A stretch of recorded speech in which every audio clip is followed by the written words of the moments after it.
우리가 세상을 살아가면서 즉 신앙생활하면서 가장 필요한 것이 무엇인가? 물론 우리 신앙생활에 필요한 것이 많습니다. 그러나 이 험한 세상에 여러 가지 복잡한 일들이 많은 이 세상에 우리에게 필요한 것은 물론 하나님의 은혜, 하나님의 사랑, 성령의 도우심 이게 다 필요하지만은 일반적으로 우리가 이 세상에 필요한 것은 하나님의 말씀이라 이렇게 할 수가 있습니다. 왜냐하면 하나님의 그 사랑, 예수 그리스도의 은혜, 또 성령의 도우심 이 모든 일들이 바로 성경 말씀에 기록되어 있기 때문입니다. 그래서 그 성경 말씀 기록된 성경 말씀을 통해서 우리가 교훈을 받게 되는 거죠. 항상 우리가 아무리 열심을 다해서 하나님 중심으로 살아가고 성령의 감동하심과 인도하심을 받으며 살아가고 하나님을 믿으며 살아가고 하나님을 사랑하며 살아간다 할지라도 우리 연약한 인생이고 우리가 살고 있는 것이 세상이기 때문에 이 세상에서 우리의 눈에 보이는 것, 우리 주위에서 들리는 모든 이야기, 내 주위 환경에서 일어나는 모든 사건들 이러한 것을 보면은 일반적으로 우리가 다 그것을 일일이 하나님의 사랑, 예수님의 구속의 은총, 성령의 도우심 이걸 일일이 다 생각할 수가 없어요. 왜? 눈에 보이는 게 그렇지 않잖아요. 내 눈에 보이고 귀에 들리는 것들이 세상의 소리고 세상의 이야기고 세상의 문제들이란 것입니다. 물론 우리가 신앙생활을 철저하게 해나가면은 성령의 도우심으로 때를 따라 도우시는 은혜를 입습니다. 있기 때문에 아무 문제가 없지만은 그래도 우리가 성령의 감동하심 받는 삶을 계속해서 이어가지 못하는 데 문제가 있다는 겁니다. 그래서 우리가 신앙의 역사를 통해서 성경에도 마찬가지입니다만 믿음이 좋았던 사람들이 실수를 한다는 거죠. 시험에 들기도 하고 죄를 짓기도 하고 하는 이유가 있다는 것이죠. 그만큼 사람은 연약한 존재라는 것입니다. 믿음의 조상 아브라함이 불신앙 때문에 문제가 발생했어요. 그렇게 온유함이 세상 모든 사람 중에서 제일 가던 모세가 화를 내가지고서는 잘못되었어요. 믿음의 용사였던 다윗이 죄를 지음으로 말미암아 나태하여지고 그 결과로 죄를 지음으로 말미암아 그 후손들에게 칼이 떠나지 않는 저주가 임하게 되었어요. 이 놀라운 사실을 우리는 알아야 됩니다. 그래서 말씀이 필요한 거죠. 다 기억하고 항상 성령의 감동 가운데 살아가지 못하니까 그래 살아야 정상인데 내 주위에서 내게 일어나는 그 일들이 순간순간 일어나는 일들이 그러한 그 가운데 하는 성령의 도우심을 받는 그 거룩한 삶을 살지 못하게 할 때가 많다는 겁니다. 아브라함이 왜 죄를 지었어요? 20년이 지나도록 하나님께서 내 후손을 하늘의 별처럼 땅의 티끌처럼 바다의 모래처럼 많게 하겠다. 그 20년이 지났는데 아들이 없는 거예요. 아들이 없어요. 견딜 수 없는 거죠. 이것을 견디지 못했던 사라가 아이를 얻기 위해서 여종을 아브라함에게 주게 됩니다. 첩으로. 그래서 이스마엘이 나오잖아요. 이건 불신앙의 일이죠. 하나님의 약속의 말씀을 믿지 못한 결과라는 것입니다. 그 이유로 우리가 잘 알듯이 지금도 싸우잖아요. 계속. 지금 아랍 민족들 저 주위의 사람들이 다 자기들 이야기합니다. 우리는 아브라함이 우리 조상이라고 다 이야기해요. 그리고 지난번에 한 말씀드렸습니다만 이스라엘 백성들은 난지 8일 만에 할례를 받지만 이 아랍 사람들은 12살에 할례를 받습니다. 왜? 이스마엘이 12살에 할례를 받았기 때문에 달라요. 그런데 형제인데 계속 싸우는 거죠. 왜? 한 번 죄를 지은 결과가 계속해서 이어진다는 것입니다. 우리는 바로 이러한 것을 보면서, 이 교훈을 보면서, 기록된 이 말씀을 통해서 교훈을 받으면서 우리가 올바르게 신앙생활할 수 있도록, 이러한 일을 당했을 때에 내가 날마다 이 말씀을 읽고 묵상하기를 게을리하지 아니하면은 우리는 그 일을 당할 때에 평상시에 읽고 묵상했던 말씀이 생각나게 되는 거죠. 생각나게 되어서 그 죄를 범하지 않을 수 있게 되는 거예요. 그런데 우리가 중요한 것은, 또 연약한 인생이다 보니까 말씀을 날마다 읽고 묵상해야 되는데 이게 또 안 되는 거예요. 이유가 또 있어요. 세상 살기가 힘들다는 것, 세상 살기 너무 힘들고 복잡하다는 것, 할 일이 너무 많다는 것, 시간이 없고 몸이 안 따라주고 여러 가지 이유들은 참 많습니다. 또 세상이 자꾸만 발전하다 보니까 새로운 기술, 새로운 방법, 새로운 교육, 새로운 지식이라든가 이 모든 게 자꾸 나오다 보니까 새로운 지식을 습득하는데 너무 바쁜 거예요. 그러니 우리가 생각할 때 이 성경 말씀은 수천 년 전의 이야기잖아요. 옛날 책이잖아요. 옛날 책. 두께도 좀 하지 않고 막 구조해요. 요즘은 책들도 얇은 책들이 많이 나옵니다. 요즘은 사람들이 옛날처럼 진득하게 앉아서 다 그렇지 않겠지만 이 두꺼운 책은 얇습니다. 얇아야 돼. 그래서 요즘 이제 책들을 보면 다 대충 보면 다 얇습니다. 내용도 많지도 않고 그림도 많고 컷도 많고 그렇습니다. 그러다 보니까 교훈을 받아야 하는데 교훈을 받지 못하는 거죠. 문제가 발생했을 때 우리가 이 말씀을 알고 읽고 묵상하고 있었으면 말씀이 생각나서 이게 이 문제구나 해서 시험에 들지 않을 수가 있습니다. 그런데 말씀을 묵상하지 중요한 말씀을 묵상하지 못하니까 문제가 발생했을 때 해결 방법을 모르는 거죠. 몰라서 또 잘못을 범하게 되고 이것이 반복되는 것입니다. 반복되다 보니까 또 사람들은 하나님께서 교훈하시고 가르쳐주시는 말씀에는 생각을 안 해요. 다만 복 주신다고 하더니 이 말만 생겨요. 복 주신다고 하더니 말씀대로 살면 복 주신다, 믿으면 구원받고 복 주신다 하더니 왜 이렇게 힘들고 왜 이렇게 문제가 생기고 왜 이렇게 답답하고 왜 이렇게 억울한 일이 생기고 여기에만 집중하는 거예요. 왜 그런 문제가 생겼는지 이건 생각지 않아요. 왜? 말씀을 묵상하지 않으니까. 그리고 이러한 문제가 생겼다 할지라도 왜 이 문제를 해결하지 못하고 계속 이어져 가게 하는가? 이유를 몰라요. 말씀을 읽지 않으니까. 우리는 기억해야 됩니다. 시편 119편 9절에 청년이 무엇으로 그 행실을 깨끗하게 하리까? 주의 말씀만 지킬 따름이니이다. 청년들이, 혈기왕성한 청년들이 행실을 깨끗하게 하기가 힘들어요. 여러 가지 시험 단련 많고 오늘날 세상이 자꾸 흘러가면 흘러갈수록 행실을 깨끗하게 하기가 힘듭니다. 요즘 벌써 우리가 이미 이 세상의 형편을 알고 있잖아요. 이제는 청년까지도 아니고 이제 초등학생까지 행실이 좋지 못한 것 너무 많아요. 깨끗하지 않아요. 이 심각한 문제가 어떻게 하면 해결할 수 있는가? 주의 말씀만 지킬 따름이다.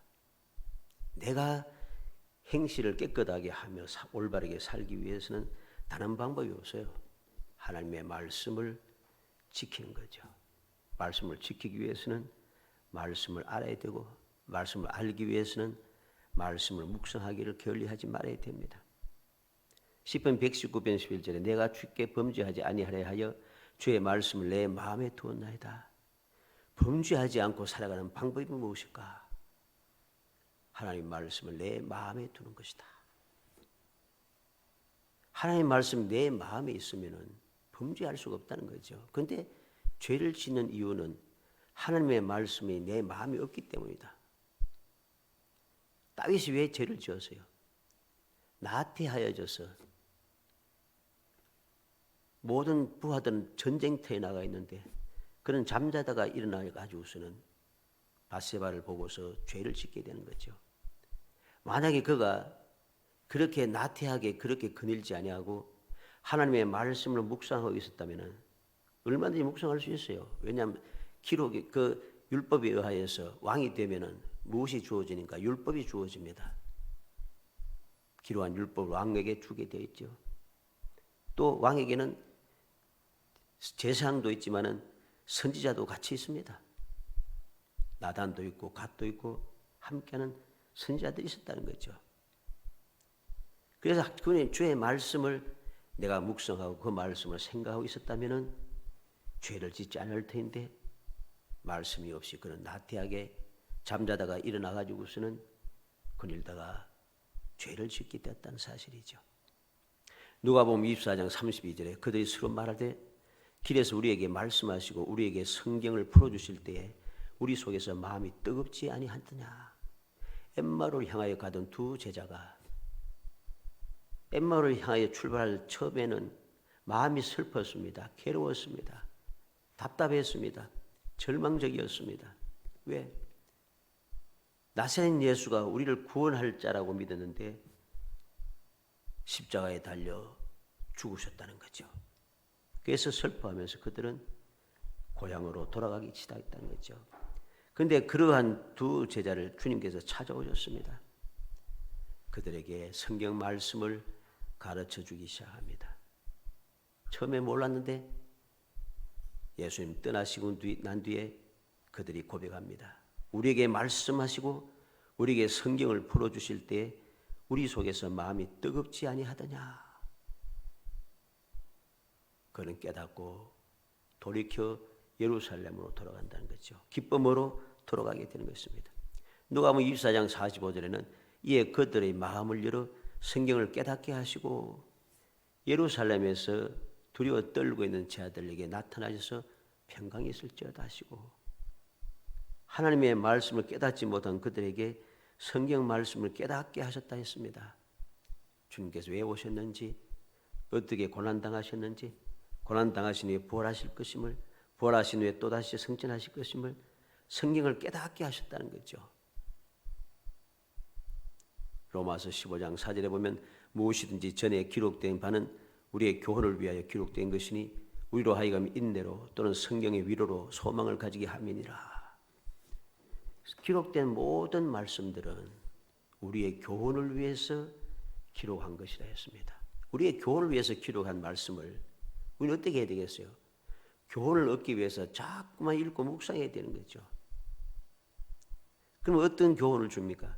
우리로 하여금 인내로 또는 성경의 위로로 소망을 가지게 함이니라. 소망을 가지게 하기 위해서.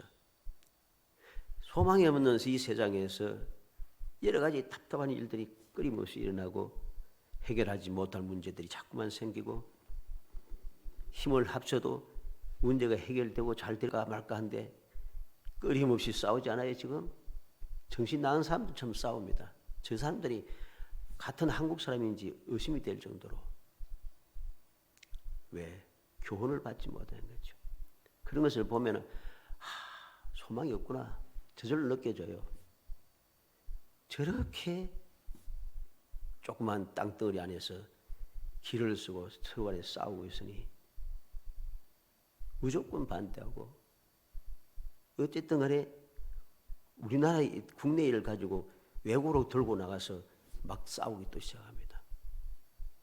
뭐 좀 마음에 안 든다고 외국에 있는 대학에다가 막 투수하고 또 외국의 그 국회에다가 막 투수하고 우리 대통령이 이렇게 말했단다. 이러면서 박수하고 이게 웃기는 이야기잖아요. 저는 그래서 정치하는 걸 무진장에 싫어합니다. 왜? 너무 거짓말을 잘하니까. 왜 이렇게 되었는가? 바로 하나님의 말씀을 멀리한 결과입니다. 우리를 위해 교훈을 위해서 기록된 말씀인데 그 말씀을 통해서 우리가 위로받고 그 말씀을 통해서 소망을 가질 수 있게 되는데 말씀을 가까이 하지 않고 멀리 하니까 위로가 없는 거예요. 마음의 위로도 없고 소망도 없어지는 거죠. 그러니까 또다시 세상 사람들처럼 똑같이 그렇게 또 싸우기 시작하는 것이죠.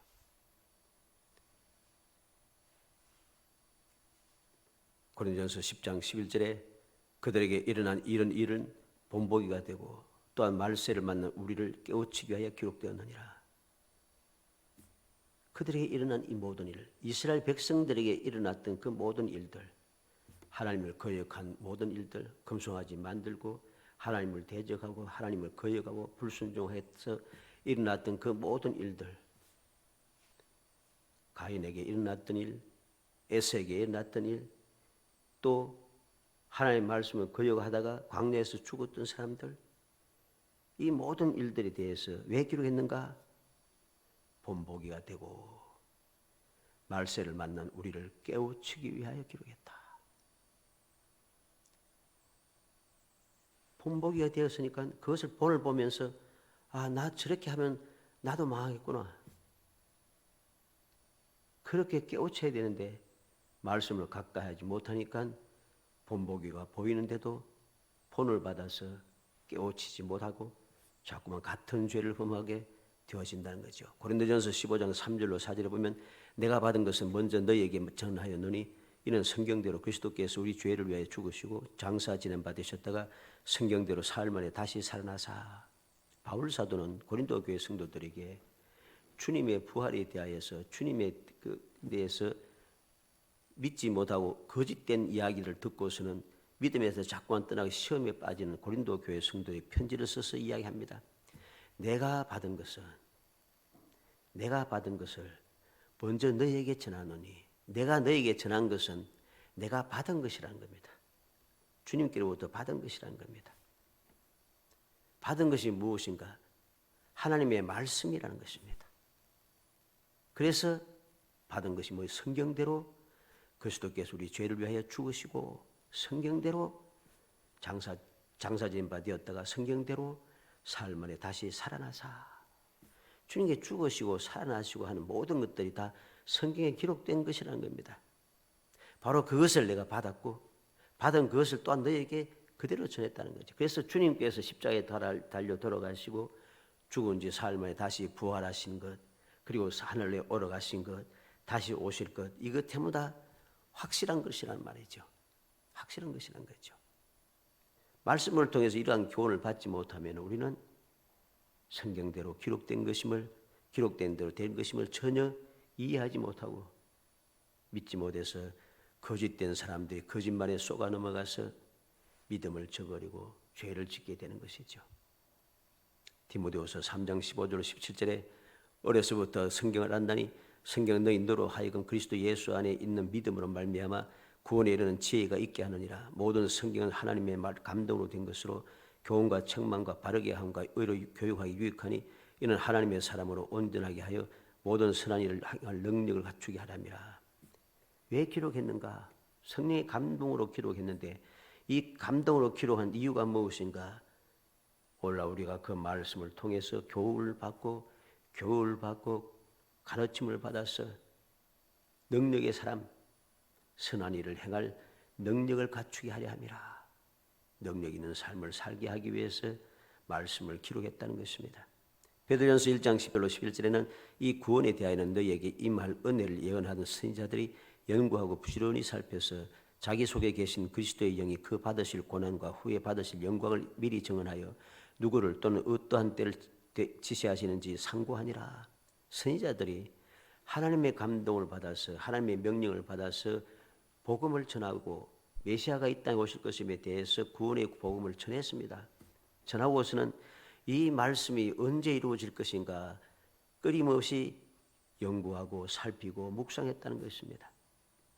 베드로서 1장 20절로 21절에 먼저 할 것은 성경의 모든 예언은 사사로이 풀 것이 아니니 예언은 언제든지 사람의 뜻으로 된 것이 아니요 오직 성령의 감동하심을 받은 사람들이 하나님께 받아 말한 것입니다. 성경은 성령의 감동함으로 하나님께서 하신 말씀을 받아서 우리에게 전한 것이라는 것이죠. 그러니까 결국은 이 성경은 하나님의 말씀이라는 것입니다. 우리가 이 사실을 기억해야 됩니다. 왜 서론이 좀 길죠? 제목은 여호와께서 다시 진노하사. 여기 다시 진노하셔서 이스라엘 백성에게 진노하셔서 온역에 임하는 그 내용입니다만 왜 서로를 딱 이렇게 길게 하는가?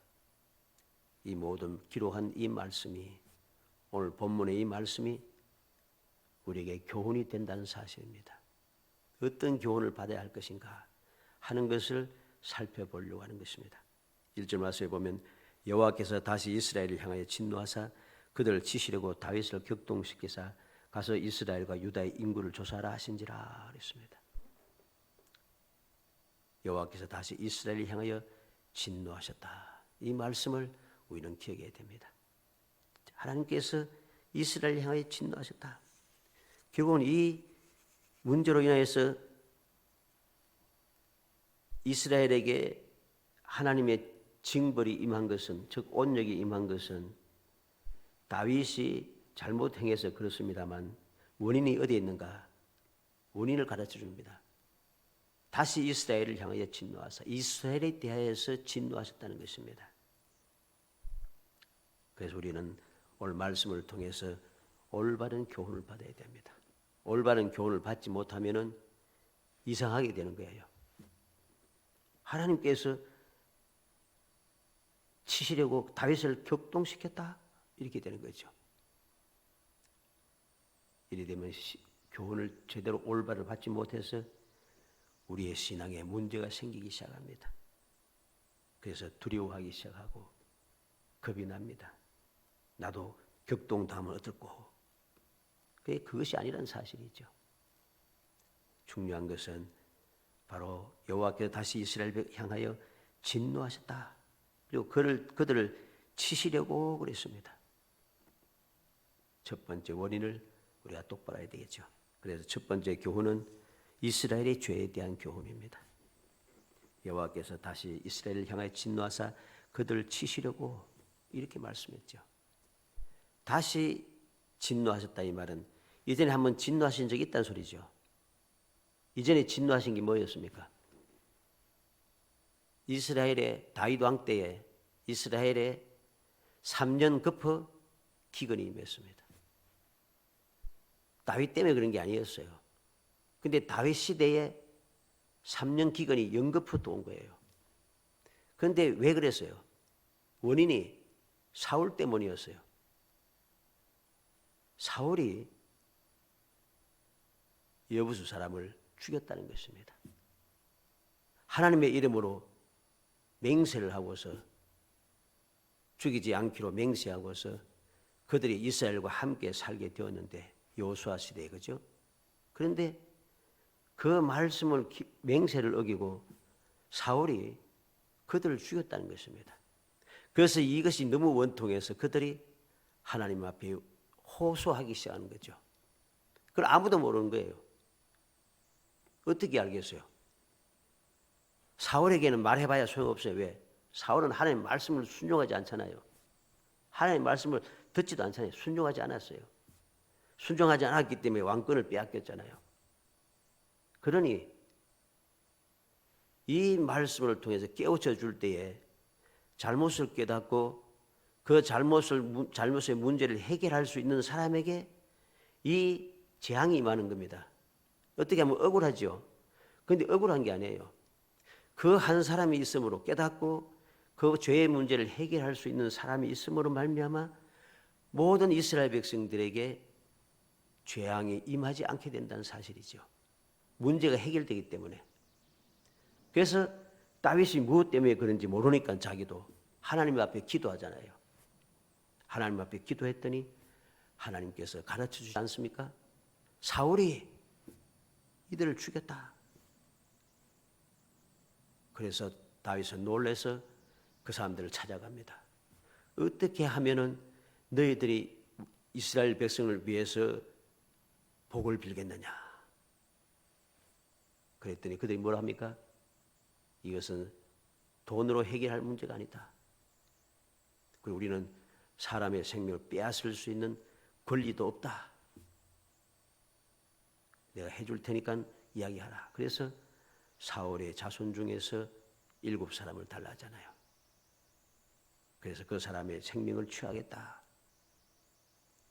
그리고 나서 기근의 문제가 해결이 되었습니다.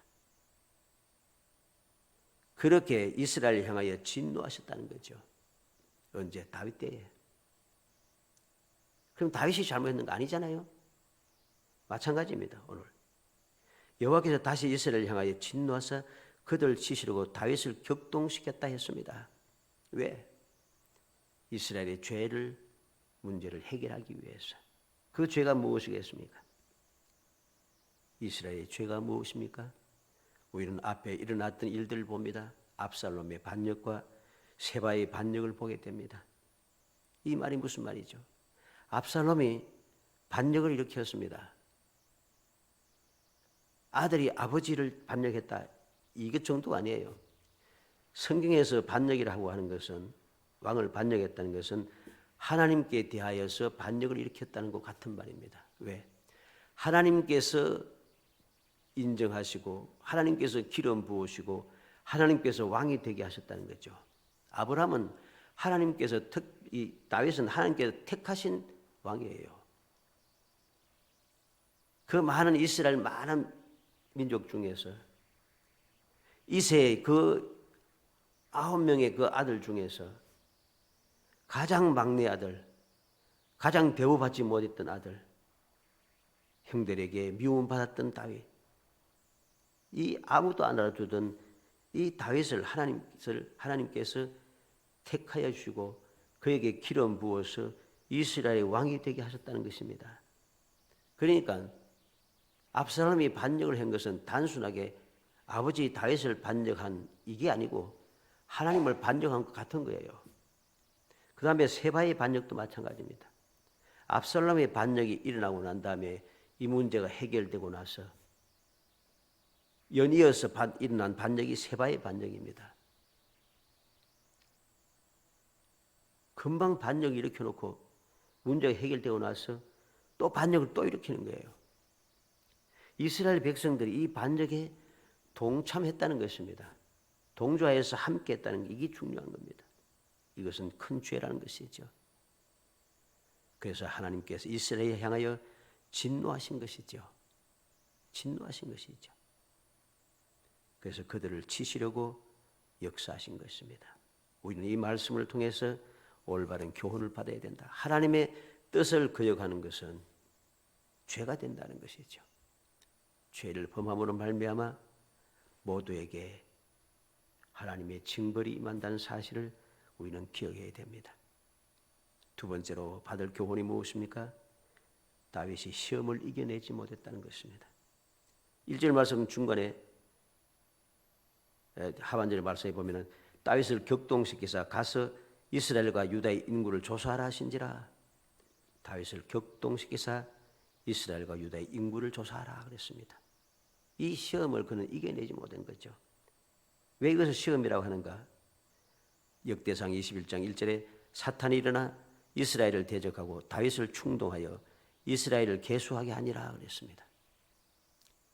이 사무엘서에는 여호와께서 다윗을 격동시켰다 하시는데 역대기에서는 사탄이 일어나 이스라엘을 대적하고 다윗을 충동하였다고 그렇게 기록하고 있습니다. 이게 무슨 말입니까? 우리는 이 사실을 기억해야 됩니다. 왜 이것을 사탄이 대적해서 다윗을 충동했다고 하는 것인가? 우리는 말씀을 통해서 우리는 아합을 멸하기 위해서 하나님께서 어떻게 역사하셨는가를 봐야 됩니다. 천사들이 모이고 또 사탄이 또 찾아왔습니다. 거짓말하는 영이라겠죠. 누가 아합을 깨어서 죽게 할고 전쟁에 가서 죽게 할고 여러 사람이 여러 말을 하든지 했지만은 아무 통하지 않아요. 그래서 한 거짓말하는 영이 이야기합니다. 내가 선지자들에게 들어가서 그들로 거짓말을 하게 해서 아합을 유혹하고 죽이게 하십니다. 하나님께서 허락하시고 아합에게 속한 거짓 선지자들, 그 많은 수백 명의 선지자들이 다 하나같이 말하기를 가서 승리하소서 한다는 거죠. 한 사람 만나서 승리한다 해도 이야기해도 이게 승리할 것이다 마음을 가지고 갈 텐데 100명이 넘는 사람들이 다 승리한다고 하니까 쏘가 넘어가지 않을 수가 없는 거예요. 이러한 것을 보면서 다윗은 이러한 격동시키는 그 격동을 이겨내지 못했다. 시험을 이겨내지 못했다는 것입니다. 이게 문제가 됩니다. 그래서 유다의 인구를 조사하라. 이 말이 무슨 말이겠습니까? 자신의 세력을 과시하고자 하는 다윗 왕의 교만한 마음이 들어왔다는 것이죠. 교만한 마음이 들어서 우리 백성의 숫자가 얼마인가 한번 세려보자. 군사가 몇 명인가 살펴보는 거죠. 내가 이렇게 승리하면서 나라를 부강시키고 통일시키고 주의 나라를 정복하고 해서 다스리고 복무를 받으면서 이렇게 왔는데 우리 군사가 몇 명인가, 내가 얼마나 많은 군사를 가지고 있는가 하는 교만한 마음이 든 것이죠. 그래서 이것이 시험을 이겨내지 못한 것입니다. 마지막 세 번째로 받을 교훈은 다윗이 시험을 이겨내지 못한 것도 문제지만은 행할 이것도 잘못이었습니다. 즉 말씀을 어겼다는 것입니다. 이스라엘 유다의 인구를 조사하라 하신지라 하는 이 격동의 말을 듣고 다윗은 바로 옆에 있는 요압을 재촉해서 인구를 조사해라 그렇게 명령을 하는 것입니다. 그렇게 조사하라고 명령을 계속 재촉을 하니까 요압이 할 수 없이 가서 인구 조사를 시작하게 되는 것이죠. 여기에서 인구 조사가 자체가 잘못된 건 아닙니다. 그런데 인구 조사를 하기 위해서는 해야 될 일이 있어요.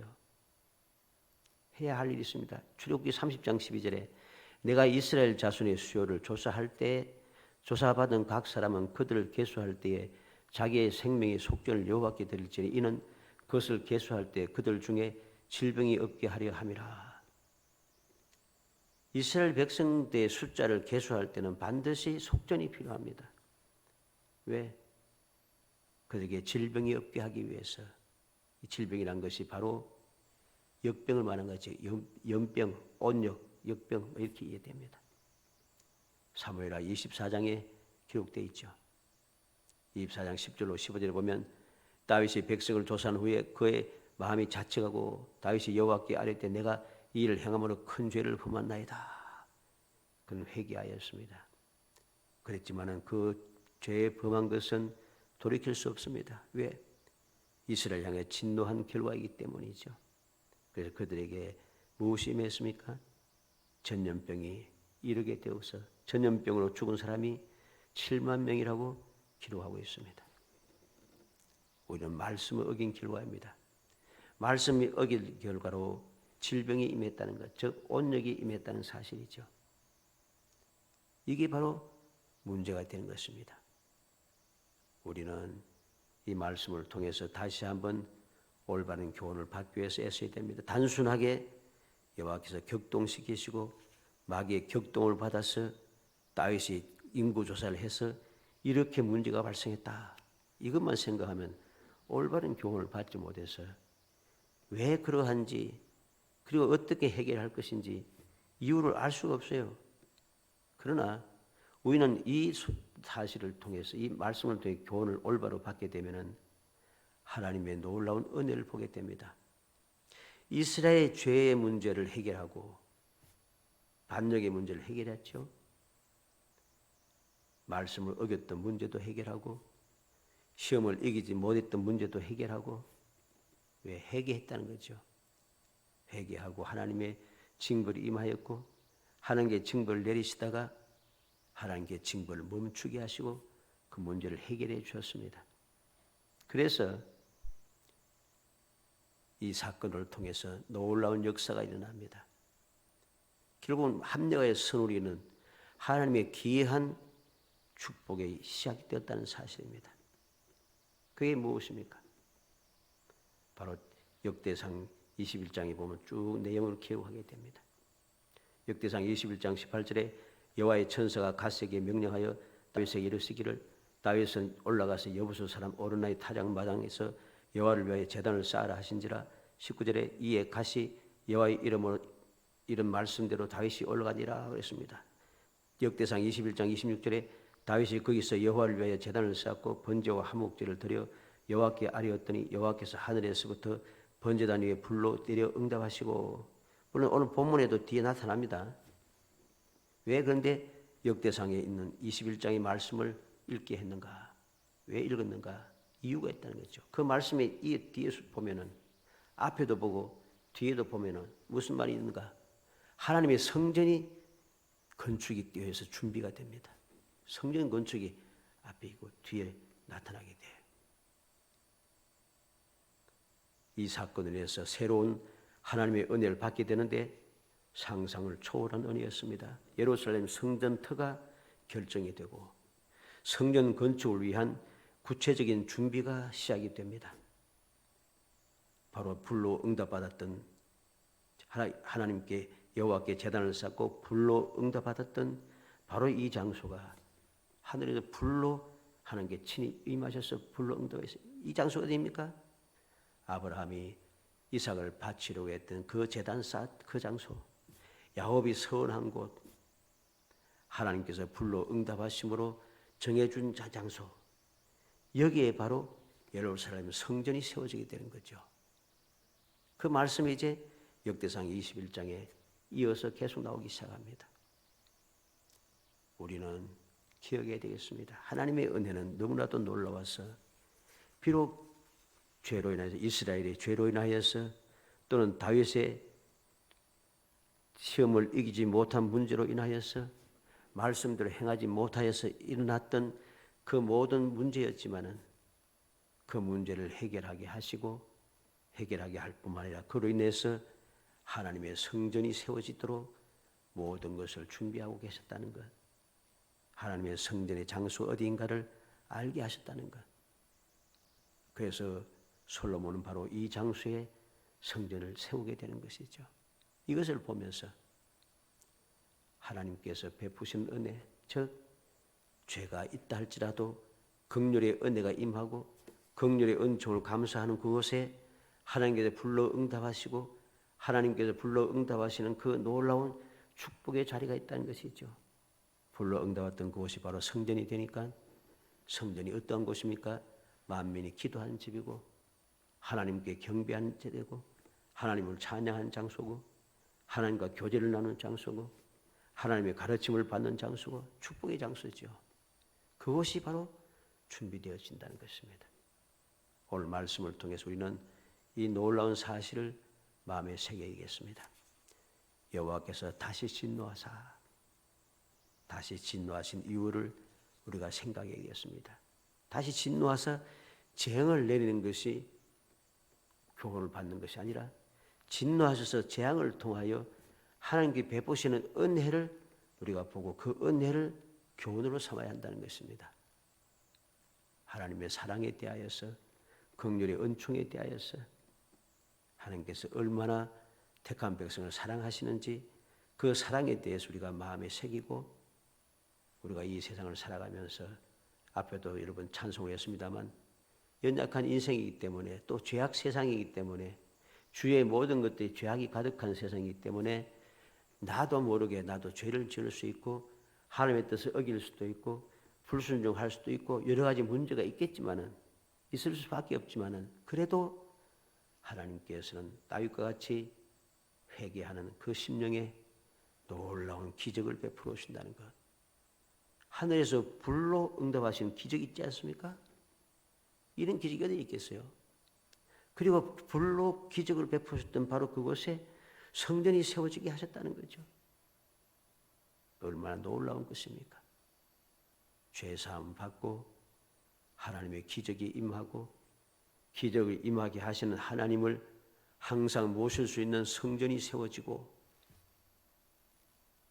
이 놀라운 하나님의 사랑을 다시 한번 마음에 새겨서 교훈을 받아 나도 이 험한 세상에 살아가면서 다윗처럼 또는 이스라엘 백성들처럼 죄를 지을 수밖에 없는 연약한 인생이지만 그 죄악 중에도 하나님의 긍휼의 은총이 있어서 그 죄가 징벌이 변하여 우리에게 놀라운 축복이 되고 소망의 기회가 되는 것을 생각하면서 이것을 교훈받고 마음에 새겨서 이런 문제가 생길 때에 낙심하거나 뭐 어쩔 수 없지 뭐 그냥 그대로 살자 이러지 말고 다윗처럼 돌이켜서 기적을 체험하는, 그래서 이 험한 세상에서 오늘도 살아계셔 위해서 함께 하시며 돌봐주시는 하나님의 기이하신 능력을 체험하고 이 기적을 모든 사람 앞에 밝히 증거하며 하나님을 영화롭게 하고 우리의 삶을 복되게 하고 주의 사람들에게 소망을 빛을 비추고